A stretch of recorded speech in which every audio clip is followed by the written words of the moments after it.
So Saints had some media availability today. Malcolm Jenkins, who's back with New Orleans. This was interesting, man. He has obviously been watching from afar, and Malcolm Jenkins gushed about the talent that he's watched and seen on this Saints roster.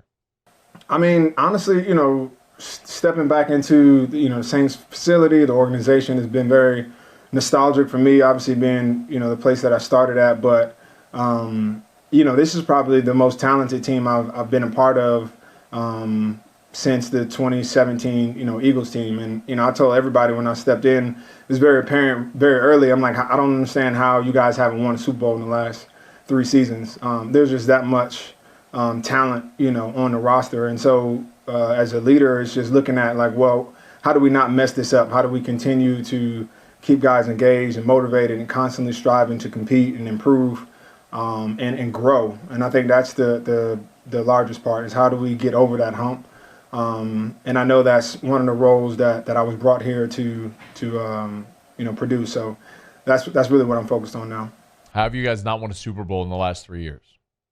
Well, you had the most improbable play, arguably, in the history of postseason football. Maybe the Immaculate Reception might disagree with that, but the Minneapolis Miracle certainly qualifies. You had the most controversial play in the history of the NFL, most controversial ruling in the history of the NFL, which basically blocked the Saints from making it to the Super Bowl in 2018. And then last year, despite going 13-3, you did not get a bye, and you played a team that was an awful matchup, and you sleptwalked through about 3/4 of that game, and it ultimately bit you. So whatever it is needed, Malcolm, to get over that hump, yeah. Let's not forget, I mean, we focus so much with Minneapolis Miracle on how it ended, but the Saints dug themselves a deep hole in that game. Now they climbed out of it, but had they asserted themselves earlier, you're not in that situation. Same thing last year against Minnesota. And look, we can also remember that against the Rams, even despite that adversity that you faced with the Nolan O call, you still got the ball to start overtime, and you turned it over.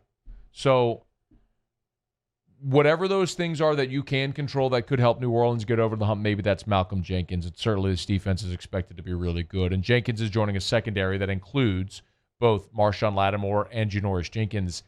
And I love this candor from Malcolm Jenkins. Something who, look, at this point in his career, having won a Super Bowl in New Orleans and one in Philly, he's comfortable with his career, who he is, and what he's going to do when he's done playing. He's always outspoken. It's never a guy that you'd expect to bite his tongue. But even still, you might tick off a few people when you say this.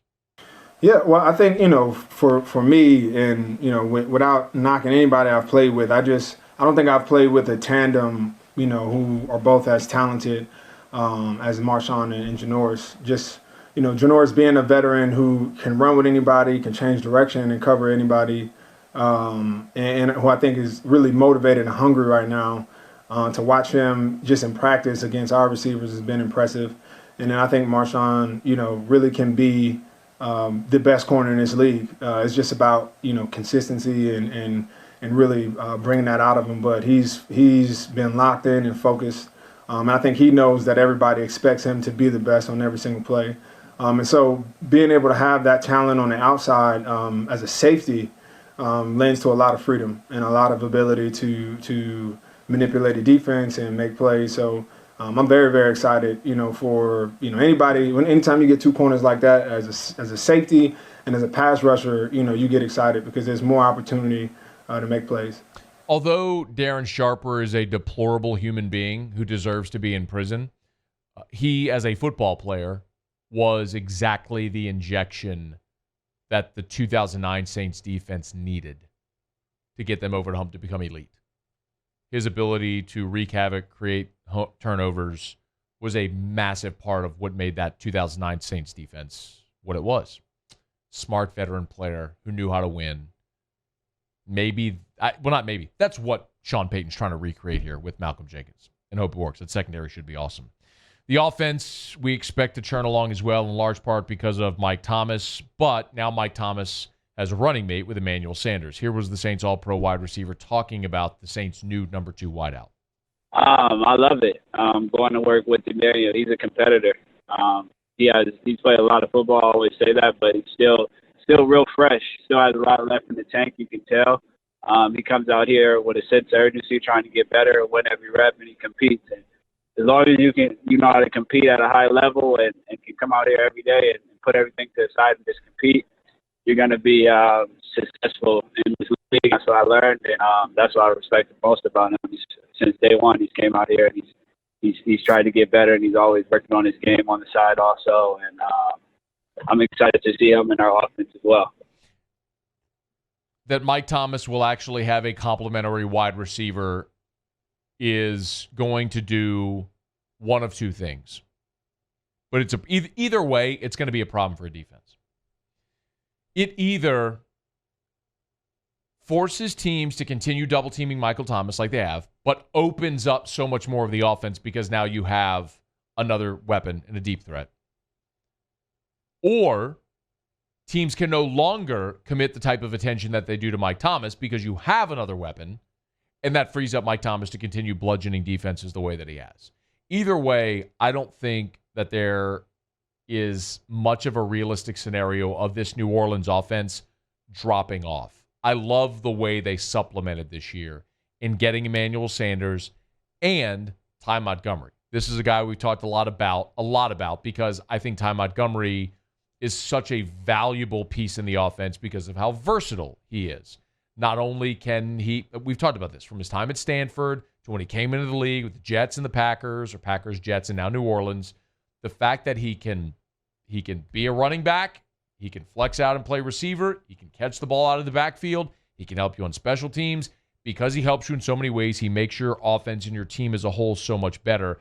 Here was Ty Montgomery talking about what he knows of his role in this offense right now. I'm spending a lot of time with the running backs right now, but I'm ready to do whatever. Like we've seen in the past with AK, Mark, Latavius, anybody really.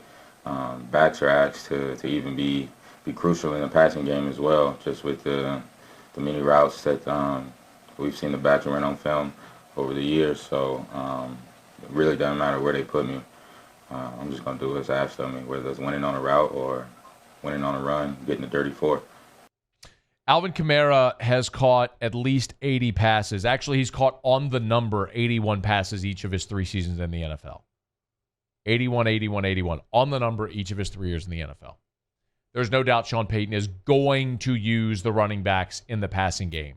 And because Ty Montgomery is not only a running back, but also a receiver, that makes him even more valuable in this offense, and it makes you less predictable by personnel. When Ty Montgomery's in the game wearing that 88 and lined up in the backfield, you don't know if he's going to catch it or run it. I'm not telling you Ty Montgomery's going to be an all-pro this year, but when you're looking for advantages, especially in this division right now, with Tom Brady coming in and what that Tampa offense could be, and knowing what the Atlanta Falcons offense is always capable of being with Matt Ryan and Julio Jones, and now you add Todd Gurley, I am going to be a bit dismissive of Carolina because even with Teddy Bridgewater and Christian McCaffrey, I don't think there are enough pieces there for them to be very good because I think they're in a total rebuild.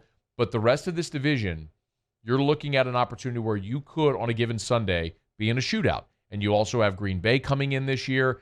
There's always that possibility where you could need that type of performance. And when you have a guy that's that versatile, he could be that X factor that gives it to you and pushes you over. If you end up in a game like you did last year against San Francisco, where you're playing in the 40s and every possession matters and you got to score every time you have the ball, I like the versatility of having that guy. And if you do end up in a scenario, if Alvin Kamara gets tweaked, now it's not all on Latavius Murray to carry the load because you have another running back where you can still have that 1-2 punch. It's not all on Latavius Murray to carry the load. Murray, present.